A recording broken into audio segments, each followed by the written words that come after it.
Every week, I bought groceries for an elderly woman who lived alone. "You're throwing money away," my wife said. Then one afternoon, a black SUV pulled into our driveway. A man in a suit stepped out and asked for me. "That woman was my grandmother," he said. "Her will mentioned only you."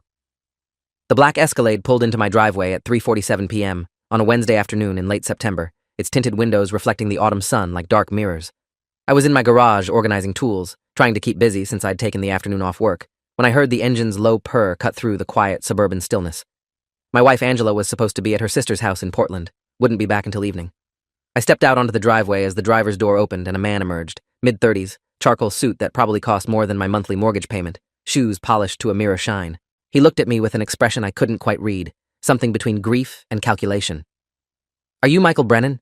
he asked, his voice carrying the careful enunciation of someone who'd gone to expensive schools. I nodded, wiping grease from my hands onto a rag. "That's me."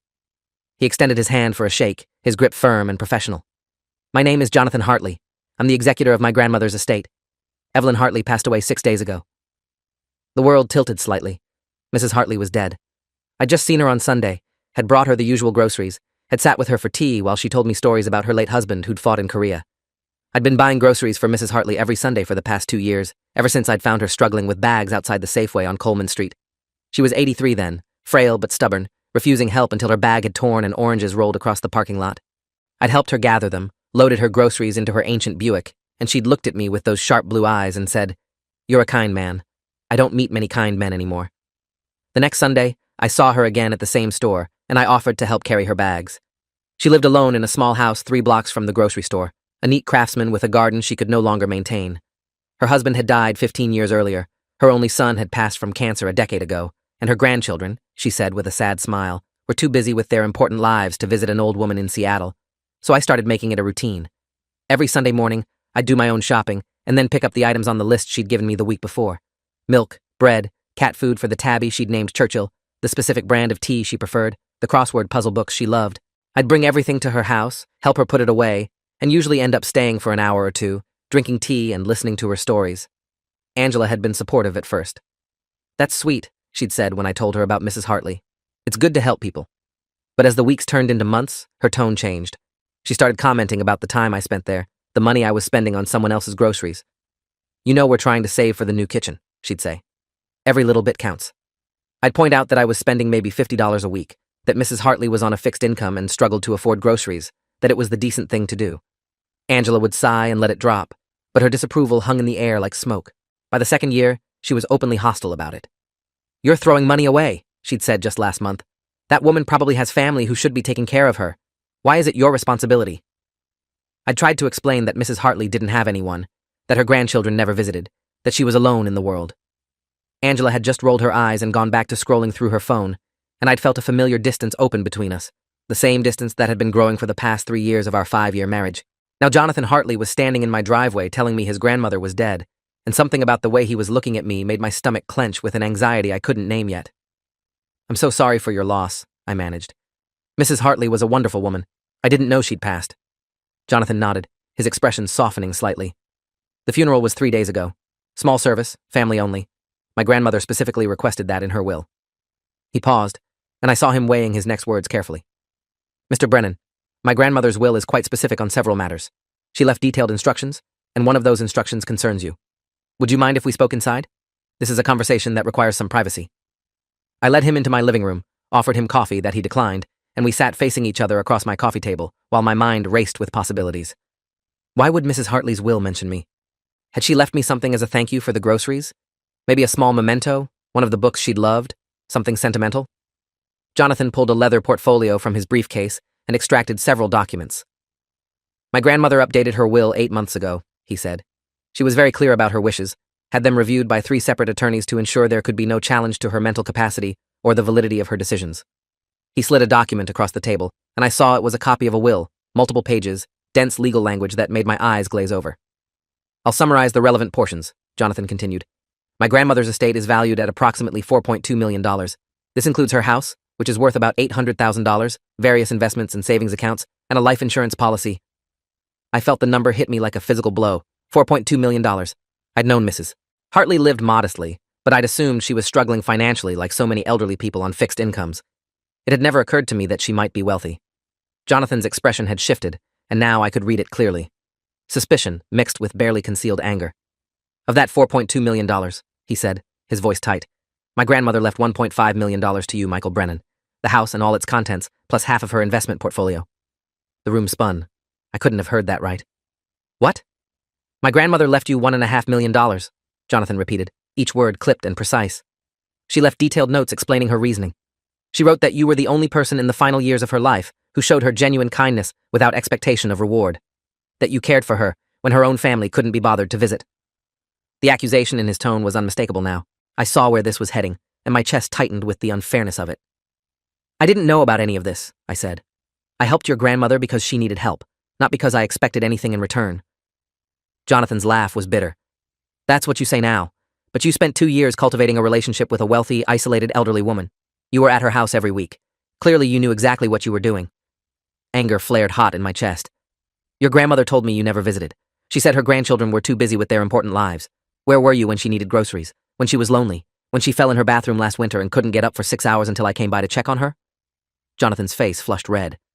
"We had our reasons for keeping our distance. Family matters you wouldn't understand. But that doesn't give you the right to manipulate an old woman into changing her will." I stood up, my hands shaking with rage. "I never asked your grandmother for anything.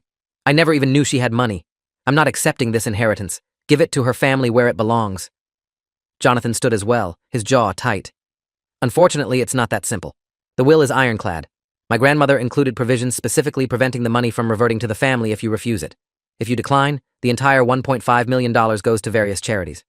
My sister and I would receive nothing from that portion of the estate." He paused, and when he spoke again, his voice was low and dangerous. "But I'm going to contest this will. I'm going to prove that you exercised undue influence over my grandmother, that you isolated her from her family, manipulated her, possibly even coerced her, and when I'm done, you'll be lucky if you're not facing criminal charges." He left then, climbing back into his black SUV and pulling out of my driveway with controlled fury. I stood in my living room, staring at the will he'd left on my coffee table, trying to process what had just happened. Mrs. Hartley had left me $1.5 million. Her grandson thought I was a con artist who'd manipulated an elderly woman, and somehow I had to prove I was innocent of charges that hadn't even been filed yet. I called Angela. She needed to know about this before Jonathan Hartley's accusations started spreading through our community. Her phone rang 4 times before going to voicemail. I tried again. Voicemail. I texted her. "Call me. Something's happened. It's important." Then I sat down and started reading through the will Jonathan had left, trying to understand what I was being accused of. The will was dated February of that year, 8 months ago. Mrs. Hartley had indeed left detailed notes explaining her decision. I found them on the 4th page, a separate attachment that made my throat tight with emotion. "Michael Brennan has been the son I lost," she'd written in her careful, old-fashioned handwriting. "He asks nothing of me but the pleasure of my company. He brings me groceries, but more importantly, he brings me conversation, laughter, and the knowledge that I am not forgotten. My grandchildren, Jonathan and Amanda, have not visited me in 7 years. They send cards on Christmas and my birthday, but they have made it clear through their absence that they find me a burden. I have attempted reconciliation many times, but they are angry about matters that cannot be changed. I am leaving the bulk of my estate to charity, but I want Michael to have something as thanks for giving me dignity in my final years. He deserves to know that his kindness mattered." 7 years. Jonathan hadn't seen his grandmother in 7 years, but he had the audacity to accuse me of manipulation. I was still sitting there, reading and rereading Mrs. Hartley's words, when Angela came home at 6:15 p.m. She walked into the living room, saw the documents spread across the coffee table, and her expression did something strange. Not curiosity, not concern, something that looked almost like fear. "What's all this?" she asked, her voice carefully neutral. I explained about Jonathan Hartley's visit, about the will, about the accusations. I watched Angela's face as I talked, and what I saw there made my stomach drop. She wasn't surprised, not even slightly. "You knew," I said, the words coming out slowly as realization dawned. "You knew Mrs. Hartley had money." Angela's face went carefully blank, the expression she wore when she was caught in a lie. I'd seen it before, small things, where she'd been, who she'd been with, charges on the credit card that didn't match her stories. "Don't be ridiculous," she said. "How would I know that?" But something was wrong with her delivery, with the way she wouldn't meet my eyes. I thought back over the past 2 years, over Angela's increasing hostility toward my visits with Mrs. Hartley, and a terrible possibility began to form. "You've been to her house," I said. "Haven't you?" "Without me knowing." Angela's jaw tightened. "I don't know what you're talking about." I pulled out my phone and called Mrs. Hartley's number, the landline she'd had for 50 years. It rang 3 times, then Jonathan Hartley's voice came through, clipped and cold. Yes? This is Michael Brennan. I need to ask you something about your grandmother. Did she ever mention my wife visiting her? Angela Brennan? The silence on the other end stretched out for several long seconds. Then Jonathan said, "Who is Angela Brennan?" My blood went cold. My wife. Did your grandmother ever mention her? No, Jonathan said slowly. My grandmother never mentioned anyone by that name. Why? I hung up without answering and turned to Angela, who was backing toward the door with an expression I'd never seen on her face before. Pure calculation mixed with something that might have been panic. Tell me the truth, I said. How did you know Mrs. Hartley had money? Angela's mask finally slipped, and what I saw underneath made me feel sick. You're so stupid, Michael. So predictable. The devoted husband who helps little old ladies with their groceries. I knew exactly how you'd react when I pointed you toward her. The words didn't make sense. What? I found Evelyn Hartley 6 months before you did, Angela said, and her voice had gone cold, clinical. I work at the county assessor's office. I see property records all day long. I know who owns what, who's elderly and alone, who has assets and no close family. Evelyn Hartley was perfect. 83 years old, widowed, estranged from her grandchildren, sitting on millions. My hands were shaking. You set me up. You wanted me to befriend her. Angela laughed, and the sound was ugly. I couldn't approach her myself. Too obvious, too suspicious. But you, with your Boy Scout complex and your need to save everyone, you were perfect. I made sure you'd see her at the grocery store that day. Hired someone to bump into her, tear her bag, create a situation where you'd swoop in to help. And you did exactly what I knew you'd do. You started visiting her, bringing her groceries, becoming her trusted friend, all while I worked on the long game. She pulled out her phone and showed me a photo. It was of a document, a will, dated 4 years earlier. This was Evelyn's will before she met you. Everything split evenly between her 2 grandchildren. But I knew if you got close enough to her, if you became important to her, she might change it. Might leave you something. I've been waiting 2 years for the old bitch to die so we could cash in. I couldn't speak. Couldn't process what I was hearing. My wife had manipulated me into befriending an elderly woman as part of a scheme to steal her inheritance. You're insane, I finally managed. This is insane. Angela shrugged. This is practical. Do you know how much debt we're in because of your teaching salary and my county job? This was going to save us. You were going to inherit, I was going to file for divorce and take half in the settlement, and we both would have walked away set for life. Something occurred to me then, a terrible possibility. The groceries. You always complained about the money I spent on groceries for her, but you wanted me to keep going, didn't you? You were just creating a paper trail to make it look like you disapproved, like you had no idea what was happening. Angela smiled, and it was the smile of a stranger. See? You're not completely stupid. I needed to be able to say I had no knowledge of your relationship with her, that you'd been deceiving me just like you deceived her.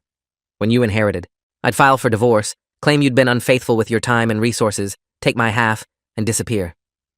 I thought about the past 2 years, about every moment I'd spent with Mrs. Hartley, believing I was doing something good, and all of it had been orchestrated by my wife as part of an inheritance scam.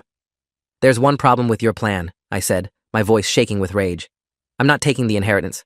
It's going to charity. Angela's smile vanished. What?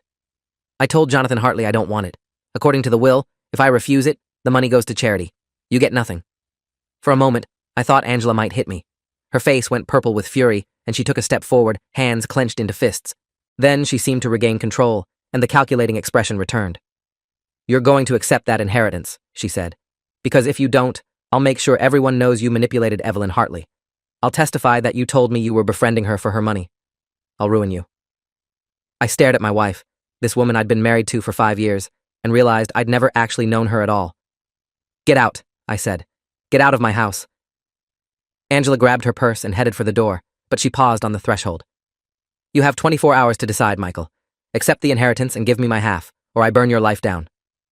She left, and I stood in my living room surrounded by legal documents, trying to figure out how my life had turned into this nightmare. I needed help, needed someone who could tell me what my options were. I called my brother David, an attorney who practiced family law in Tacoma. He listened to the whole story without interrupting, and when I finished, he was quiet for a long moment. This is complicated, he said finally. But the first thing you need to do is document everything. Write down exactly what Angela said to you, word for word, while it's fresh in your memory. Do you have any proof of her confession? I hadn't recorded it, hadn't thought to. No. David sighed. That makes it harder. But we can work with this. I'm going to refer you to a colleague of mine, Patricia Vance. She's been practicing criminal and civil law for 26 years, and she's handled cases involving fraud and inheritance disputes. Call her first thing tomorrow morning. That night, I couldn't sleep. I lay in bed thinking about Mrs. Hartley, about our conversations, about the way she'd light up when I arrived on Sundays. Had she sensed something was wrong? Had she known her grandchildren had abandoned her, not realizing that I'd been sent to her as part of a scam? I thought about Angela's confession, about her cold calculation, about the fact that she'd spent 2 years manipulating me into befriending an elderly woman for money. And I thought about Jonathan Hartley's accusation that I'd exercised undue influence over his grandmother. He was wrong about my motives, but he was right that something wrong had happened. Just not what he thought. At 7 a.m., I called Patricia Vance's office. Her secretary scheduled an emergency consultation for 10 a.m. that morning. Patricia was maybe 50, gray hair cut short, sharp eyes that missed nothing, and a handshake that projected absolute competence. She listened to my story, took notes, asked pointed questions, and when I finished, she leaned back in her chair and studied me. "Mr. Brennan, I need you to be completely honest with me. Did you know about Mrs. Hartley's wealth before her death?" "No," I said. "I thought she was living on a fixed income, struggling to make ends meet. That's why I was helping her with groceries." Patricia nodded. "And did you ever discuss her will with her? Ever suggest she leave you anything?" "Never," I said. "I didn't even know she'd changed her will until Jonathan Hartley showed up at my house." Patricia made more notes. "Your wife's confession is damaging, but without a recording, it becomes a he said she said situation. However, if what you're telling me is true, Angela may have committed several crimes: conspiracy to commit fraud, attempted theft by deception, possibly even elder abuse if she had any direct contact with Mrs. Hartley." I thought about something Angela had said. She mentioned she'd been to Mrs. Hartley's house. She said she'd been waiting 2 years for her to die. Could she have done something to speed that along? Patricia's expression went very serious. "That's a significant allegation. Do you have any evidence to support it?" I didn't, but the thought had planted itself in my mind and I couldn't shake it. Mrs. Hartley had been in good health for her age, active and sharp. Then suddenly, 6 days ago, she'd died. What had Jonathan said? He hadn't mentioned how she died, just that she'd passed. "I need to find out how Mrs. Hartley died," I said. Patricia picked up her phone. "I'm going to call a friend of mine, Detective Lawrence Burton, 32 years with Seattle PD, now working as a private investigator. If there's something suspicious about Mrs. Hartley's death, Lawrence can find it." Detective Burton arrived at Patricia's office an hour later. He was in his 60s, graying beard, the kind of steady, competent presence that immediately put me at ease. I told him everything, and he listened with the patience of someone who'd heard 1,000 strange stories and learned never to dismiss anything as impossible. "I'll look into it," he said. "But I need you to understand something, Mr. Brennan. If your wife did harm Mrs. Hartley, proving it will be difficult. The autopsy, if there was one, would have been cursory for an 83-year-old woman with no obvious signs of foul play. But I'll check the death certificate, talk to the medical examiner, see what I can find." He paused. "I also need to investigate your relationship with Mrs. Hartley. I believe you, but Jonathan Hartley doesn't, and if this goes to court, I need to be able to prove your innocence definitively." I gave him permission to access my bank records, phone records, anything that would show the pattern of my visits to Mrs. Hartley. "Look for anything," I said. "I have nothing to hide." The next few days were a nightmare of waiting. Angela had moved out, was staying with someone I didn't know, and had already hired her own attorney. She filed for divorce on Thursday, citing irreconcilable differences and demanding half of any inheritance I might receive. Jonathan Hartley filed his challenge to his grandmother's will on Friday, alleging I'd exercised undue influence. I was being attacked from both sides, by my wife who'd set me up, and by the grandson who thought I was a con artist. Detective Burton called me on Saturday morning. "I found something," he said. "Mrs. Hartley's death certificate lists the cause as cardiac arrest, which isn't unusual for someone her age. But I talked to her neighbor, a woman named Dorothy Gibson, who's been living next door for 30 years. She said Mrs. Hartley had a visitor the night before she died. A woman, mid-30s, blonde hair. Dorothy didn't think much of it at the time, assumed it was a home health aide or relative." My heart started pounding. "Angela has blonde hair." "I'm aware," Burton said. "I've seen the photos from her social media. Dorothy identified her from a photo lineup. Angela was at Mrs. Hartley's house the night before she died." I felt sick. "What do we do with this information?" "I've already contacted the medical examiner's office," Burton said. "I've requested they review the autopsy. Look specifically for signs of poisoning or other causes that might have been missed in the initial examination. But Mr. Brennan, you need to prepare yourself. If Angela did something to Mrs. Hartley, this is going to get much worse before it gets better." The medical examiner's office called Burton back on Monday. They'd found something in Mrs. Hartley's tissue samples, traces of digitalis, a heart medication Mrs. Hartley had never been prescribed. In high doses, digitalis could cause cardiac arrest in elderly patients, and the symptoms would look like natural heart failure. Someone had given Mrs. Hartley digitalis the night before she died. Someone blonde, in her 30s, who looked exactly like Angela. Patricia Vance filed a motion to delay the probate proceedings pending a criminal investigation. Jonathan Hartley's attorney tried to block it, but when the police officially opened a homicide investigation into Evelyn Hartley's death, everything came to a screeching halt. Angela was questioned by detectives on Wednesday morning. She denied everything, said she'd never met Mrs. Hartley, had never been to her house. But Dorothy Gibson had identified her. And when police searched Angela's car, they found something that destroyed her alibi completely. A prescription bottle for Digitalis, prescribed to Angela's mother who'd died of heart failure 3 years earlier. Angela had kept her mother's medications, and she'd used them to murder Mrs. Hartley. The arrest happened on Thursday afternoon. I watched from Patricia's office as detectives led Angela out of her sister's house in handcuffs, her face a mask of fury. She saw me standing there and screamed, "This is your fault! You ruined everything!" The trial took 8 months to begin. In that time, Detective Burton uncovered the full scope of Angela's scheme. She'd been researching elderly, wealthy individuals for over a year before she found Mrs. Hartley. She'd created an elaborate plan to use me as an unwitting accomplice, to have me build a relationship with Mrs. Hartley while she waited for the inheritance. But Mrs. Hartley hadn't died quickly enough, and Angela, drowning in debt and desperate for money, had decided to speed things along. The prosecution's case was overwhelming. They had Dorothy Gibson's identification of Angela. They had the Digitalis found in Angela's possession. They had phone records showing Angela had been tracking Mrs. Hartley's habits for months. And they had my testimony about Angela's confession, corroborated by other evidence. Angela's defense attorney tried to argue that I was the real criminal, that I'd manipulated Mrs. Hartley and was now framing Angela to cover my own guilt. But it fell apart when the prosecution presented the evidence that Angela had set up our initial meeting with Mrs. Hartley. They'd found the woman Angela had hired to bump into Mrs. Hartley at the grocery store, and she testified that Angela had paid her $200 to create a situation where I would step in to help. The jury deliberated for 6 hours. Guilty of first-degree murder. Guilty of conspiracy to commit fraud. Guilty of elder abuse. Angela was sentenced to life in prison without possibility of parole. Jonathan Hartley dropped his challenge to his grandmother's will after the trial. He came to my house one evening, looking exhausted and ashamed. "I'm sorry," he said. "I thought you were the monster. I didn't know my grandmother was actually murdered." I asked him why he and his sister had stayed away from Mrs. Hartley for 7 years. His answer was quiet and full of regret. "My grandmother disapproved of my sister's marriage, said terrible things, threatened to disinherit us if Amanda went through with it. We were young and angry and we cut her off. By the time we realized how stupid we'd been, too much time had passed. We didn't know how to bridge the gap." He looked at the ground. "My grandmother tried to reconcile.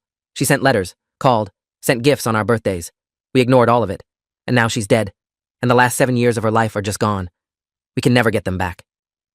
I thought about Mrs. Hartley's loneliness, about her desperate attempts to reconnect with her family, about how she'd told me her grandchildren were too busy for her. She'd been protecting them, even then, making excuses for their absence instead of telling me they'd abandoned her over a disagreement. "She loved you," I told Jonathan. "She talked about you and Amanda all the time. She never stopped hoping you'd come back." Jonathan's eyes were wet. "I know. I read her journals after she died. Every entry mentioned us, worried about us, hoped we were happy. And we never gave her a chance to know." He stood to leave, but paused at the door. "The will stands, Mr. Brennan. My grandmother wanted you to have that money, and you deserve it. You gave her something we couldn't. You gave her dignity and companionship when we were too proud to forgive a stubborn old woman for being human." He left, and I sat in my living room thinking about Angela's scheme, about how she'd tried to use kindness as a weapon, about how her greed had led her to murder. And I thought about Mrs. Hartley, who'd been killed by someone trying to steal from her, who'd died alone, except for the grandson who'd finally come back too late. I accepted the inheritance, not because I wanted the money, but because Mrs. Hartley had chosen to give it to me, and refusing it would be another way of abandoning her. I used it to establish a foundation in her name, the Evelyn Hartley Foundation for Elderly Support. It funds grocery delivery services, companionship programs, legal advocacy for elder abuse victims. Every year, we help thousands of isolated elderly people connect with their communities and families. Jonathan and Amanda Hartley serve on the foundation's board. We meet quarterly to discuss programs and funding, and sometimes, after the meetings end, we sit and talk about their grandmother. They tell me stories from when they were children, when she was younger and less lonely, when their family was whole. And I tell them about our Sundays together, about the tea and crossword puzzles, about her sharp wit and gentle wisdom. A year after Angela's conviction, I received a letter forwarded from her prison. She'd written to say she hoped I was happy, that I'd destroyed her life over an old woman who would have died anyway, that if I'd just accepted her plan, we both could have been rich and free. I read it once and threw it away. Some people never understand that there are things more valuable than money. 2 years after Mrs. Hartley's death, I met someone named Claire Donovan at a foundation fundraiser. She was a social worker who'd been working with elderly clients for 15 years, and she understood what the foundation was trying to do because she'd seen the need herself. We talked for hours that night, and 6 months later, we were dating. She never asked me about the money or the inheritance. She cared about the work we were doing, about helping people who'd been forgotten by their families and communities. I married Claire in a small ceremony with Jonathan and Amanda Hartley in attendance, witnessing me marry someone who actually cared about the same things I did. Someone who saw kindness as strength, not weakness to exploit.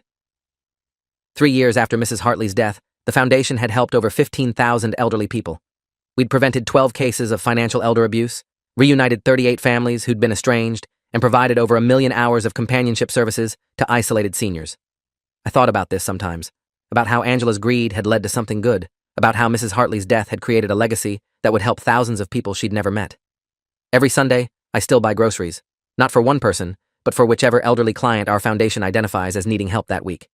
I bring them their food, sit with them for tea, listen to their stories, and every time I do, I think about Mrs. Hartley, about her sharp blue eyes and her stubborn pride, about the way she'd smiled when I arrived at her door. Some people would say I was naive to help her, that I should have been more suspicious, more careful, more aware that someone might try to use my kindness against me. But I'd do it again in a heartbeat. Because at the end of the day, Mrs. Hartley got 2 years of companionship before she died, 2 years of Sunday mornings and grocery deliveries and crossword puzzles, 2 years of not being alone, and that mattered more than any scheme Angela could have planned. The money Mrs. Hartley left me became something she would have approved of, a way to help others who were suffering the same loneliness she'd endured. And Angela, who'd spent years manipulating and scheming and ultimately murdering for that inheritance, lost everything. Her freedom, her future, her reputation. All because she couldn't understand that some things can't be bought or stolen or schemed into existence. Things like kindness, dignity, and the simple human connection that comes from seeing someone who needs help and choosing to care. Jonathan Hartley told me something at our last board meeting that I think about often. He said that his grandmother had written in her journal, just days before she died, that I'd given her something precious. Not the groceries or the help around the house, but the knowledge that she still mattered to someone. That she wasn't just a burden to be endured or an inconvenience to be managed, but a person worth spending time with. That's what she wanted to give you, Jonathan said. Not just money, but the knowledge that your kindness mattered, that it changed her life. I think about that every time I visit one of our foundation's clients. Every time I sit with an 80-year-old veteran or a 90-year-old widow or a 75-year-old widower who hasn't had a real conversation in months, I think about Mrs. Hartley and her blue eyes and her stubborn insistence on making her own tea even when her hands shook. And I think about how Angela tried to turn kindness into a con and instead created something that would help thousands of people long after we're all gone. That's justice, I suppose. Not the legal kind that put Angela in prison, though that mattered too, but the cosmic kind that takes someone's evil intentions and transforms them into good. That takes a murder scheme and turns it into a foundation that feeds the hungry and comforts the lonely and reconnects families who'd lost their way. Mrs. Hartley would have liked that. She would have sat in her neat craftsman house, drinking her specific brand of tea, and she would have smiled that sad, wise smile and said, "Good things can come from terrible circumstances, Michael. We just have to be brave enough to find them." I was brave enough. And every Sunday, when I deliver groceries to someone who needs them, I'm still brave enough to believe that kindness matters, even in a world where people like Angela exist. Maybe especially in a world where people like Angela exist. Because the alternative is to let the con artists and the schemers and the murderers win, to let them make us cynical and suspicious and cold. And I refuse to give them that victory. I'll keep buying groceries. I'll keep sitting with lonely people. I'll keep believing that seeing someone who needs help and choosing to care is the most powerful thing any of us can do. Mrs. Hartley taught me that. And Angela, in her own twisted way, proved it by showing me exactly what happens when someone tries to weaponize human decency. They fail. They always fail. Because kindness is stronger than greed, and love is more powerful than schemes, and in the end, the truth finds its way to the light. If you made it this far, hit like, you've earned it.